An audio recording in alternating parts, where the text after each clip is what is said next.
నమస్తే. లా excellence Telugu current అఫైర్స్కి స్వాగతం.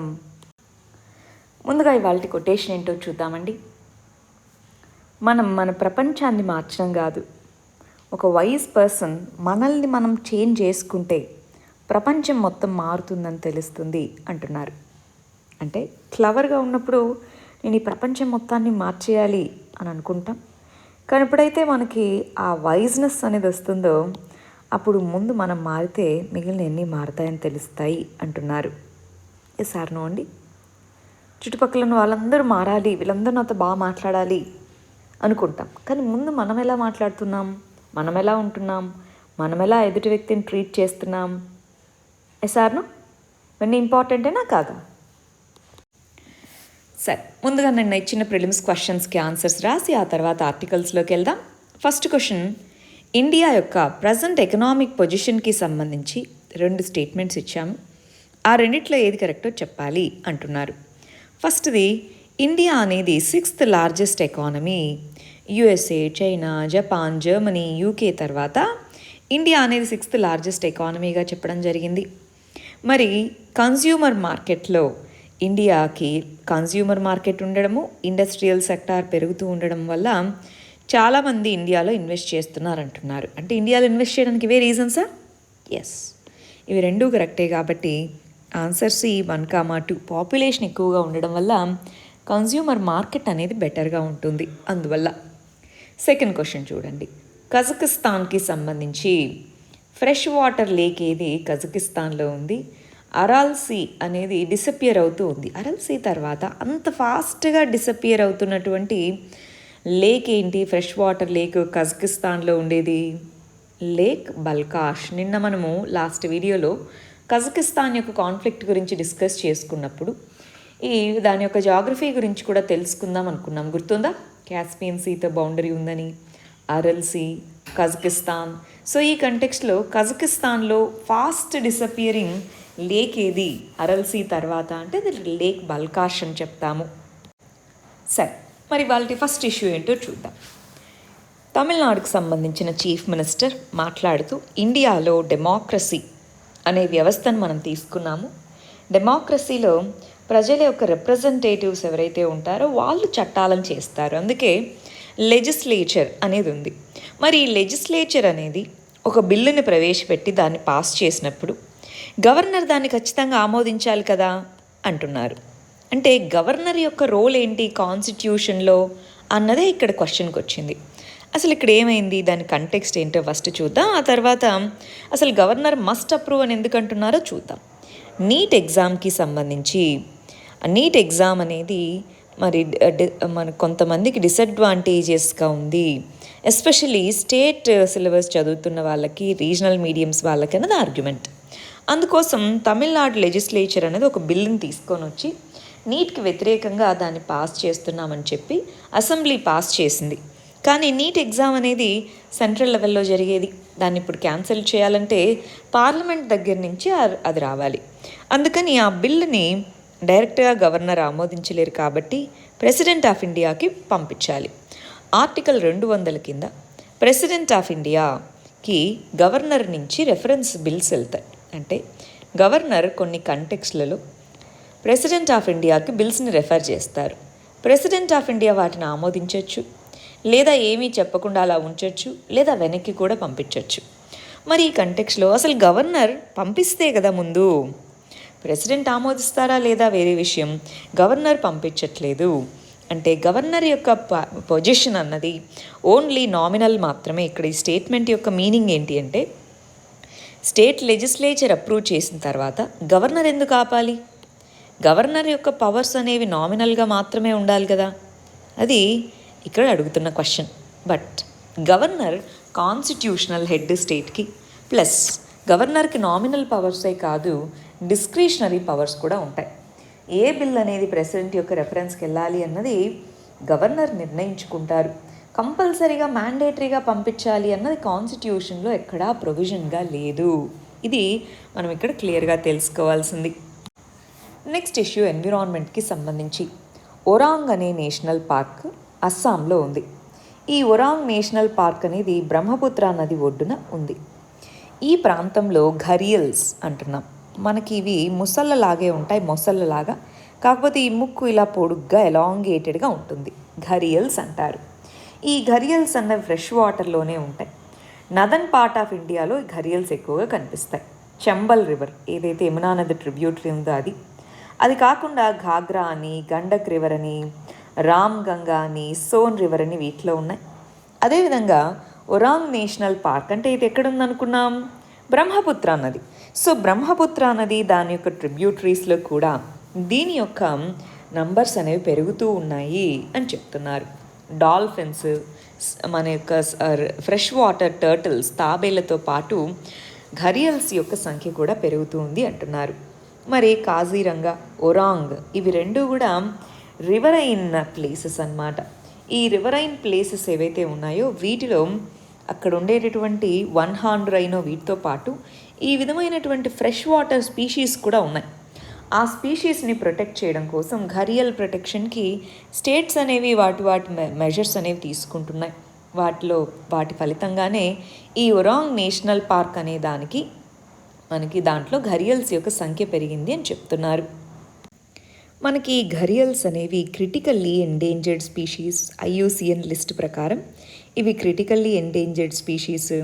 వీటిని ప్రొటెక్ట్ చేయడం కోసమే వైల్డ్ లైఫ్ ప్రొటెక్షన్ చట్టం కింద షెడ్యూల్ 1లో వీటిని ప్లేస్ చేయడం జరిగింది. CITES convention on international trade in endangered species ఇందులోనూ అపెండిక్స్ 1లో దీనిలోనూ చేర్చి హైయెస్ట్ ప్రొటెక్షన్ని కల్పిస్తున్నాము. సో అందులో భాగంగా ఇవి ఫ్రెష్ వాటర్ సిస్టమ్ యొక్క ఇండికేటర్ స్పీషీస్గా కూడా చెప్తారు. అంటే ఒక ఫ్రెష్ వాటర్ ఎకోసిస్టమ్ బాగుందా లేదా అన్నది చెప్పడానికి కొన్ని స్పీషీస్ యొక్క సంఖ్య ఎలా ఉంది అనేది సూచిస్తుంది. సో అందులో ఇవి కూడా ఒకటి. ఎనీవే మనకి ప్రిలిమ్స్లో క్వశ్చన్స్ ఎలా వస్తాయి? ఒరాంగ్ నేషనల్ పార్క్ గురించి క్వశ్చన్స్ రావచ్చు, ఘరియల్స్ వాటి యొక్క హ్యాబిటాట్ గురించి రావచ్చు, లేదా వాటి యొక్క కన్జర్వేషన్ స్టేటస్ గురించి మనకు రావచ్చు. అస్సాంలో ఉండేటటువంటి నేషనల్ పార్క్స్ ఏంటి అన్నది కూడా రావచ్చు. ఈ క్రింద వాటిలో ఏవి అస్సాంలో ఉండే నేషనల్ పార్క్స్, ఇలాంటి బేసిక్ క్వశ్చన్స్ కూడా అడిగే అవకాశం ఉంటుంది. చాలా జాగ్రత్తగా మనం చూసుకోవాలి. నెక్స్ట్ ఇష్యూ ఇంటర్నేషనల్ రిలేషన్స్కి సంబంధించింది. మాల్దీవ్స్ మరియు చైనా రెండు దేశాలు కలిసి కొన్ని ఒప్పందాలు చేసుకోవడం జరిగింది. అయితే దీనికి ముందు మనం ఒక చిన్న కంటెక్స్ట్ అర్థం చేసుకోవాలండి. ఇంతకుముందు అంటే 2019కి ముందు 2014 ఆ టైం నుంచి మాల్దీవ్స్లో ఎస్పెషల్ 2012 నుంచి చేంజెస్ కనుక మనం గమనించి చూస్తే మాల్దీవ్స్లో చైనా యొక్క రోల్ ఎక్కువగా ఉండేది. 2011, 2012 ఆ టైంలో మాల్దీవ్స్ అనేది చైనా దాంట్లో గవర్నమెంట్ మారింది. చైనా కొంచెం ఫేవర్గా ఉండేది. 2019 తర్వాత మళ్ళీ డెమోక్రటిక్ గవర్నమెంట్ వచ్చాక ఇండియా ఫస్ట్ పాలసీ అనేది ఫాలో అవ్వడం మొదలుపెట్టారు. ఇండియానే ఫస్ట్ ప్రయారిటీ అన్నట్టుగా. ఈ ఇండియా ఫస్ట్ పాలసీ ఉన్నప్పుడు రీసెంట్గా ఇండియా అవుట్ అనే క్యాంపెయిన్ మాల్దీవ్స్లో జరుగుతుంది. దేనికి? ఇండియా మా పర్మిషన్ డామినేట్ చేస్తుంది. సో ఇండియా ఇన్వెస్ట్మెంట్స్, ఇండియా వెనక్కి వెళ్ళిపోవాలని ఇండియా అవుట్ క్యాంపెయిన్స్ లాంటివి జరుగుతున్నాయన్నమాట. ఆ కంటెక్స్లో అంటే మనం మాల్దీవ్స్కి స్ట్రాటజిక్గా అది ఇండియన్ ఓషన్ రీజన్లో ఉండడం వల్ల మనకు అది చాలా ఇంపార్టెంట్. మాల్దీవ్స్కి కూడా మనం డిఫరెంట్ కంటెక్స్లలో చాలా హెల్ప్ చేస్తున్నాం. సో ఇలాంటి కంటెక్స్లో వీళ్ళిద్దరూ కలిసి రీసెంట్గా బెల్ట్ అండ్ రోడ్ ఇనిషియేటివ్ కింద maritime silk route, land silk route ఈ రెండు దీంట్లో పార్ట్. సో ఈ మ్యారిటైమ్ సిల్క్ రూట్లో మరి మాల్దీవ్స్ని జాయిన్ చేసుకున్నారు. ఇంతకు ముందే ఉంది, కానీ ఇప్పుడు మాల్దీవ్స్ మళ్ళీ ప్రామిస్ చేసింది చైనాతో. ఏమని? మీరు బిల్డ్ చేసేటటువంటి మ్యారిటైమ్ సిల్క్ రోడ్ ఏదైతే ఉందో అందులో మేము ప్రొయాక్టివ్ రోల్ ప్లే చేస్తాము అని మాల్దీవ్స్ ప్రామిస్ చేసింది. అది కాకుండా మ్యూచువల్ వీసా ఎగ్జంప్షన్స్, ఎకనామిక్ టెక్నాలజీని ట్రాన్స్ఫర్ చేయడము, ఇన్ఫ్రాస్ట్రక్చరు, సీ వాటర్ని డీసెలనైజ్ చేయడము, మెడిసిన్, పబ్లిక్ హెల్త్ వీటన్నిటిలో రెండు దేశాలు కోఆపరేట్ చేసుకుంటాము అని. అదేవిధంగా already China Maldives friendship bridge అది ఆల్రెడీ కట్టున్నారు. ఆ చైనా మాల్దీవ్స్ ఫ్రెండ్షిప్ బ్రిడ్జ్ అనే దాన్ని మెయింటైన్ చేస్తాము అని ఒప్పందాలు చేసుకున్నాయి. కానీ మనకు అసలు ఇక్కడ సిగ్నిఫికెన్స్ ఏంటి? ఒకవైపు ఇండియా వెళ్ళిపోవాలని క్యాంపెయిన్స్, ఇంకోవైపు చైనాతో క్లోజ్ కోఆపరేషన్. ఇప్పటి వరకు ఇండియాతో క్లోజ్ కోఆపరేషన్ కంటిన్యూ అయింది. ఇండియా ఫస్ట్ పాలసీ అంది, ఇండియానే మా ఫస్ట్ ఫ్రెండ్ అంది. మన యొక్క చాలామంది మన వాళ్ళు అక్కడ సెటిల్ అయ్యి ఉన్నారు. ఈ ఐలాండ్ నేషన్లో ఇండియన్స్ 5.5 లక్షల మంది సెటిల్ అయ్యి ఉన్నారు. ఇలాంటి కంటెక్స్లో మరి మాల్దీవ్స్తో ఇండియా కంటే చైనా క్లోజ్గా ఉండడం అనేది మన యొక్క స్ట్రాటజిక్ ఇంట్రెస్ట్కి అగెయినెస్టేనా కాదా? సో ఇప్పుడు ఇది మనకు కన్సర్న్గా మారింది. ఒకసారి మాల్దీవ్స్ యొక్క మ్యాప్ గమనించండి. ఇది మాల్దీవ్స్ అంటే మన లక్షద్వీప్ ఐలాండ్స్కి కింద ఇక్కడ మాల్దీవ్స్ అనేది ఉంది. జాగ్రఫికల్గా మనకి ఇంపార్టెంట్. ఇండియన్ ఓషన్ ప్రాంతంలో ఇంపార్టెంట్ సీ లైన్స్ అన్నీ కూడా ఇలా వెళ్తుంటాయి. సో దానికి ఇలా అన్ని రకాల కంటెక్స్లోనూ మాల్దీవ్స్ చాలా ఇంపార్టెంట్ స్ట్రాటజికల్. అందుకే చైనా అనేది మాల్దీవ్స్తో తన యొక్క రిలేషన్ని క్లోజ్ చేసుకోవడానికి ప్రయత్నిస్తూ ఉంది. ఇండియాకి అన్ని దేశాలకి ఇంపార్టెంట్ కదా, అందుకని. నెక్స్ట్ ఇష్యూ సైన్స్ అండ్ టెక్నాలజీకి సంబంధించింది. ఇందులో కాన్ఫ్లిక్టింగ్ సిగ్నల్స్ ఉన్నాయంటున్నారు. దేనికి సంబంధించి? డ్రగ్ రెగ్యులేటర్ ఎవరు ఇండియాలో? Drug controller general of India. కోవిడ్-19కి సంబంధించి ఒక టాస్క్ ఫోర్స్ని అపాయింట్ చేశారు. అంటే డ్రగ్ కంట్రోలర్ జనరల్ ఆఫ్ ఇండియాకి టాస్క్ ఫోర్స్ అయినటువంటి నేషనల్ టాస్క్ ఫోర్స్కి అసలు ఏం జరుగుతుంది ఇక్కడ చూద్దాం. 2 విషయాల్లో ఈ కాన్ఫ్లిక్టింగ్ సిగ్నల్స్ అనేవి వస్తున్నాయి అంటున్నారు. ఏమేంటి? మనకి రీసెంట్గా drug controller general of India అనేది ఒక యాంటీవైరల్ డ్రగ్ని అప్రూవ్ చేయడం జరిగింది.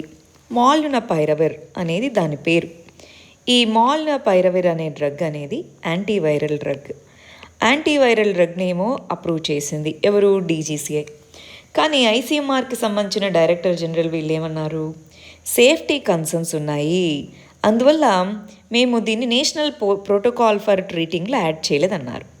మనకి ట్రీట్మెంట్ మెథడ్స్ ఏంటి అన్నదానికి సంబంధించి ICMR Indian council of medical research అనేది ఒక ప్రోటోకాల్ని రిలీజ్ చేస్తుంది ప్రతి డిసీజ్కి సంబంధించి. నేషనల్ లెవెల్లో ఇస్తే దాన్ని నేషనల్ ప్రోటోకాల్ అంటారు.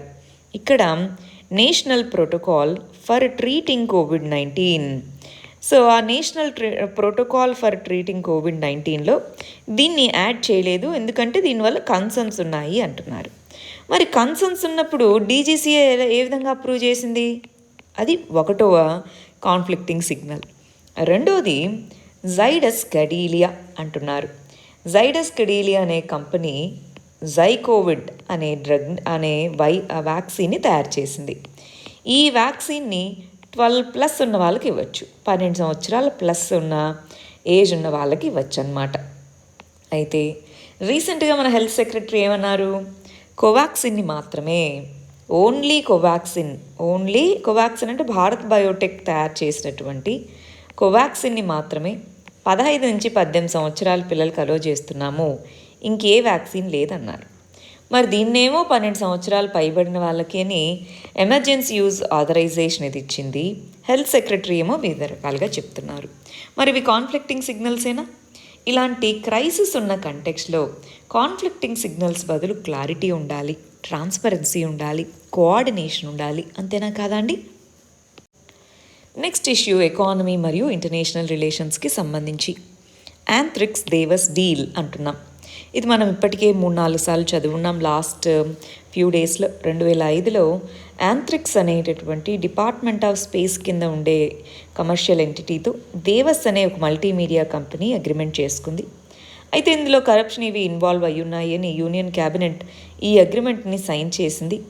అది వివిధ రకాల ఇంటర్నేషనల్ ఆర్బిట్రేషన్ కోర్ట్స్కి వెళ్ళింది దేవస్ అనే కంపెనీ. అది దానికి international court of arbitration, permanent court of arbitration దానికి ఫేవర్గా జడ్జిమెంట్ ఇచ్చాయి. గవర్నమెంట్ని మనీ కట్టమన్నారు. వీళ్ళు మేము కట్టము అన్నారు. దాంతో మీకు ఉండేటటువంటి అసెట్స్ని మేము సీజ్ చేసుకుంటామన్నారు. ఆల్రెడీ కెనడాలో ఉండేటటువంటి మన ఎయిర్పోర్ట్స్ అథారిటీ ఆఫ్ ఇండియా వీటి యొక్క అసెట్స్ని సీజ్ చేసుకోవడానికి వాళ్ళు ప్రయత్నిస్తున్నారు.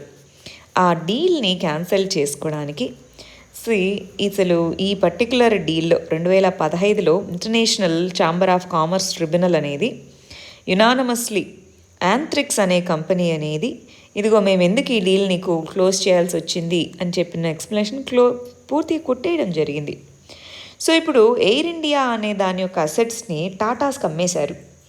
Air India, airports authority of India దీని అసెట్స్ని వాళ్ళు సీజ్ చేసుకుంటే మరి టాటాస్కి ఏమి ఇస్తారు? వీళ్ళు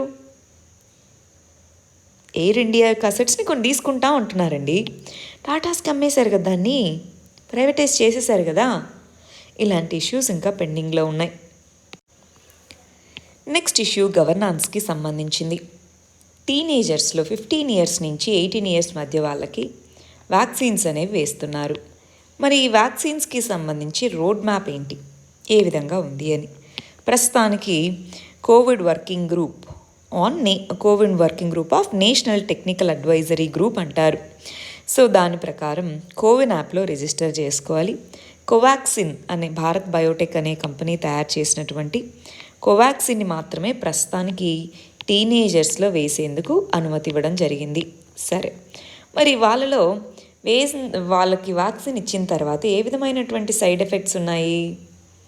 మైల్డ్ సిమ్టమ్స్, మనకి మామూలుగా వేసుకున్నప్పుడు ఎలాగైతే ఫీవర్ ఇలా వచ్చాయో వాళ్ళలో అలానే ఉన్నాయి.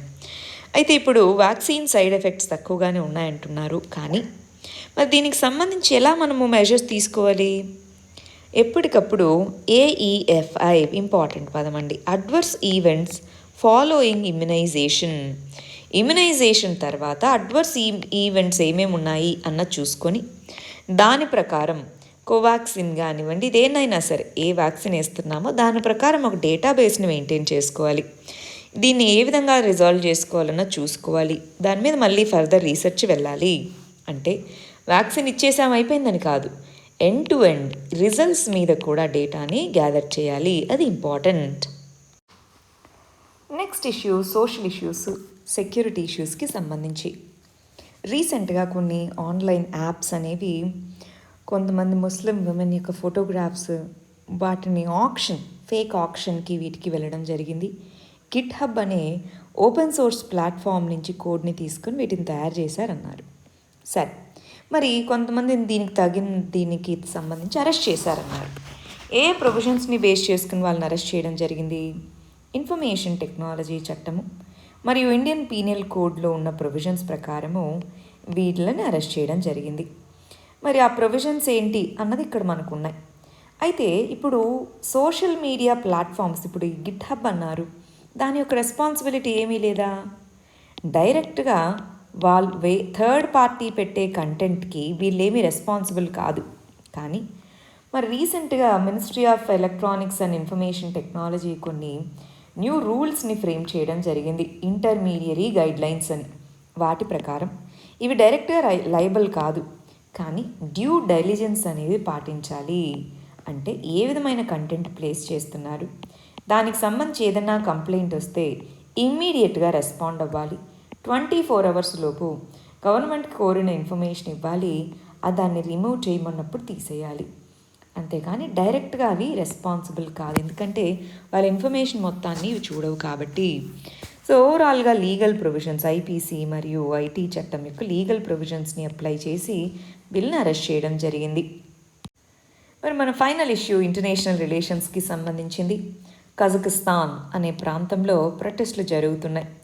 ఆ ప్రొటెస్ట్లలో ఓల్డ్ మ్యాన్ వెళ్ళిపోవాలి అన్న నినాదాలు వినిపిస్తున్నాయి. ఎవరింతకీ ఓల్డ్ మ్యాన్? అసలు అక్కడ జరుగుతున్న అన్రెస్ట్ ఏంటి? మనకి లాస్ట్ ఫ్యూ డేస్గా మనం గమనిస్తే ఎల్పిజి సిలిండర్స్ వాటి యొక్క కాస్ట్ పెరిగిందని ప్రొటెస్టులు జరిగాయన్నారు. ఎల్పిజి సిలిండర్స్ యొక్క కాస్ట్ పెరిగితే ఇంత భారీ స్కేల్లో ప్రొటెస్టులు వస్తాయా? అదేవిధంగా common security and treaty organization, దీని కింద రష్యా యొక్క ట్రూప్స్ని మరీ తీసుకొని వచ్చారు. ఎందుకు ఇంత భారీ స్కేల్లో అసలు జరిగింది? ఈ ఓల్డ్ మ్యాన్ అనే నినాదం ఏంటి చూద్దాం. ఇక్కడ మనకి నజర్బయేవ్ అనే వ్యక్తి 2019 వరకు ప్రెసిడెంట్గా ఉన్నారు. 30 సంవత్సరాలు సుమారుగా కజకిస్తాన్ యొక్క లీడర్గా ఉండి ఆయన ప్రెసిడెంట్గా రిజైన్ చేశారు. కానీ రియల్ పవర్ ఇంకా ఇప్పటికీ కూడా అతని దగ్గరే ఉంది. మరి పవర్లో ఉన్నప్పుడు అటు రష్యాకి ఇటు వెస్ట్రన్ కంట్రీస్ USA వీటి మధ్య బ్యాలెన్స్ మెయింటైన్ చేయడానికి ప్రయత్నించారు. దానివల్ల ఆ దేశంలో చాలా ఇన్ఈక్వాలిటీస్ పెరుగుతున్నా వీటన్నిటిని అవేం పట్టించుకోలేదు. ఇప్పుడు ఆ ఇన్ఈక్వాలిటీస్, ప్రైసెస్లో వచ్చినటువంటి చాలా హై ఇన్ఫ్లేషన్ అనేది ఇంత భారీ స్కేల్లో ప్రొటెస్ట్లకు కారణం. ఇంకొకటి మనం గమనిస్తే 162 మంది దగ్గర గమనించాలి, 162 మంది దగ్గర మాత్రమే వాళ్ళ దేశంలో ఉండే 55% మొత్తం వెల్త్ ఆ 162 మంది దగ్గర ఉంది. అంత ఇన్ఈక్వాలిటీస్ భారీగా పెరిగాయి. మినిమం వేజ్ అనేది $100 లోపలే మంత్లీ ఉంది. దాంతోపాటు ఈ కోవిడ్ పాండమిక్ వల్ల ఇంకా సిచ్యువేషన్ వర్సన్ అయిపోయింది. ప్రైసెస్ పెరగడంతో వాళ్ళు ప్రొటెస్ట్లు చేశారు. కజకిస్తాన్కి మరి ఎందుకు ఇంత ఇంపార్టెన్స్ రష్యా కానీ వెస్ట్రన్ కంట్రీస్ కానీ ఇస్తున్నాయి? ఈవెన్ ఇండియా కూడా కజకిస్తాన్ చాలా ఇంపార్టెంట్ కంట్రీ అని చెప్తూ ఉంటుంది. ఎందుకంటే రిసోర్సెస్ చాలా ఉన్నాయండి. 1.7 మిలియన్ బ్యారల్స్ ఒక్కొక్క రోజుకి అది ఆయిల్ని ప్రొడ్యూస్ చేస్తుంది. వరల్డ్లో సప్లై చేసే మొత్తం యురేనియంలో 40% సప్లై మన యొక్క కజకిస్తాన్ నుంచే వస్తుంది. కోల్, యురేనియం వీటన్నిటికీ ఇది చాలా పెద్ద రిజర్వ్ ఉన్నటువంటిది అనమాట. మినరల్ వెల్త్ ఎక్కువగా ఉండేటటువంటి దేశం. అందుకే ఇది ఎనర్జీ రిచ్, రీసోర్స్ రిచ్. ఇప్పుడేమో ఇంత పెద్ద కాన్ఫ్లిక్ట్, ఇన్ఈక్వాలిటీస్ పెరగడము. డెమోక్రటిక్ కాదు, ఇంత భారీ స్కేల్లో ఇన్ఈక్వాలిటీస్ పెరగడం అనేది డెమోక్రటిక్ వ్యవస్థ ఫెయిల్ అయినట్టు చూపిస్తుంది. ఎస్, సో దాంతో ఇక్కడ ప్రొటెస్ట్లు అనేవి మొదలయ్యాయి. సరే, నిన్న ఇచ్చిన క్వశ్చన్కి మన వాళ్ళు ఎలా ఆన్సర్ రాసారా చూద్దాం. షార్ట్ ఆన్సర్స్ రాస్తున్న వాళ్ళవి కనిపిస్తున్నాయండి. చాలా లాంగ్ ఆన్సర్స్ రాస్తున్నవి నాకు కనిపించట్లేదు అసలు. ఇన్కాగ్నిటో మోడ్లో నేను ప్రయత్నిస్తున్నాను. యూట్యూబ్లో లాంగ్ ఆన్సర్స్ ఉన్నవి ఎందుకో కనిపించట్లేదు. సో దానికి ఏమైనా సొల్యూషన్ ఉందేమో నేను చూస్తున్నాను. ఎస్, ఇద్దరివే నాకు ఇవాళ ఆన్సర్స్ కనిపించాయి, వాళ్ళవే చూస్తున్నానండి.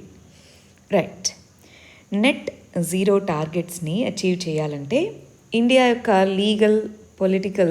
పాలసీ మెకానిజమ్స్ని రీవిజిట్ చేయాలి, లోకల్ కమ్యూనిటీస్ని ఇన్సెంటివైజ్ చేయాలి. ఎలానో చెప్పండి అన్నారు. నెట్ జీరో ఎమిషన్ టార్గెట్ మీరు ఎప్పుడూ డెఫినేషన్తో స్టార్ట్ చేయాల్సిన అవసరం లేదండి.